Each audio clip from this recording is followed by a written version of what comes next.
Guys, this is my 22 Lowrider S, and what we're gonna be doing today is, I hadn't seen a video on this yet, so I decided to make one since I'm doing it to mine. We're gonna be doing a set of risers, switching out the gauge cluster and going with the street bob style, and I will post part numbers and what we use to make this happen. Buddy Curtis helping me make this happen. First thing we're gonna do, I believe, is we don't have like a motorcycle stand or anything cool to put it on, so we're doing it on the ground. We're gonna start off by taking this back piece off. I think it's 2 Torx and then 2 Allens right on the bottom there. I think it's that one right there, and the one that my buddy already took off, but it's a Torx. We're gonna start off by doing that so that we can pull the front housing and the cowl off, and then so that it'd be easier to get to the wires. All right, so I did the 9.5 inch pullback, Thrashin. I really like their stuff. Packaging is amazing. Bam, there it is. The gauge cutout, American made, Southern California. Awesome, love it. All right, this is kind of where we're at. We took the seat off. Now we've got the front fairing off. Just 4 bolts, comes right out. And it's just so that we have better access to all of the wires that go down through there, clutch cable, whatnot. So our next step now is we're gonna pull this tank. Or maybe just lift it. I think we're just gonna try, because we tried pulling out some wires and a lot of it is just behind the tank there. So I think what we're gonna do is just try to lift it and see if we can get away without removing it completely. All right, so what we did is we just cut a little piece of 2x4. Now if you guys can see it, it's right on in there. We just put it to the bottom of the tank from the top of the frame, 4 or 5 inches, whatever. Pulled that bolt, and now we're sitting that high. And now, if you go down here, we've got complete access to all of the cables that we're gonna need to get this job done. Now it's hanging, it seems like the plate is hanging on to something in there.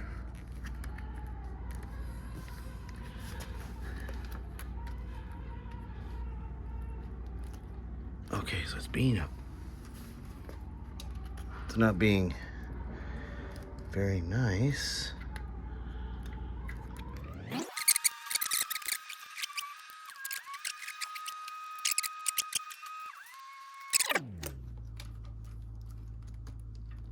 Come out like that.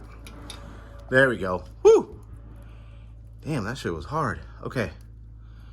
All right, so you can see the thickness between here and here, and then the hole on the actual frame. That's why it was kind of a pain for it to come out. But there's the connecting block. Bam! Everything is right there. There's 2 more plugs on the bottom there.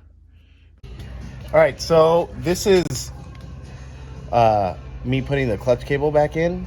I'm gonna slide it into this little deal here. You see the bottom, like, little bell thing that's in the window there. So I'm gonna hold that up with like a little flathead, and then I'm gonna slide the clutch cable thing down.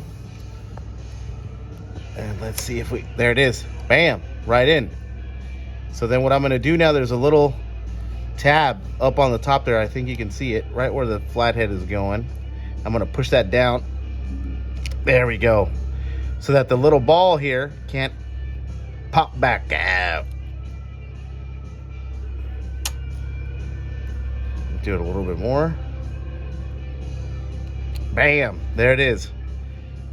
That ball will never come back out of there. I don't know if you can see it or not, but that's it.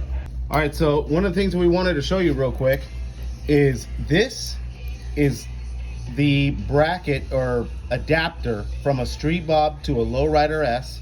It's OEM, it's all Harley, and then it goes into the actual hose itself. See that? Boom. And that's how you get that little L. Yep, just like that. Perfect. And that is what goes into that little block for the AB or for the dual brakes, the dual front rotors. So what I did is I took one of these Matrix dirt bike funnels that I had, and then I took it out from the block there. I let it bleed into there, but see the Lowrider S ones come together. The Street Bob doesn't. The Street Bob, you've got to have that little L adapter there. And I'll put the part number for it so that way you guys know which one it is. Bam. Awesome. All right, here we go. Bars are completely off of the bike. Okay. We're gonna change these out for the polyurethane bushings. You good? Okay, I already went ahead and I just inserted the new brake line with that little elbow piece that comes out of that bottom block there. Right? And then we're gonna switch these out for polyurethane. Instead of these. Oh man. You can't wait. All right, so this completely stopped our mission for a little bit. So the back plug for the regular Lowrider S gauge is a 12 pin to a 4 pin, right? I don't know if you can see that there. Let's see, to a 4 pin. There it is, to a 4 pin. And the back of the Street Bob gauge is a 6 pin to a 4 pin. So we didn't have those. We had to go out and get the NOMS special extension, right? Boom, there's a part number for it. Okay, and then we had to get the original Harley Davidson part number for the back of the Street Bob gauge, which looks like that. So unless you have these two parts, which I'll list down at the end, you cannot finish the job.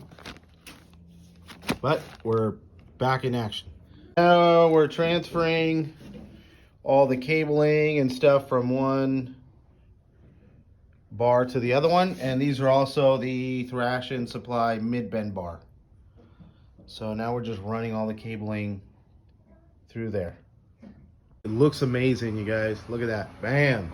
I can't wait to turn it on. I haven't turned it on because I didn't want the ABS to come on or anything like that, because there's so much computer crap on these things. But the bike looks sick. Those 9.5-inch pullbacks, I think, are amazing. All right, guys, it was pretty basic. It's pretty plug and play, as you can see here.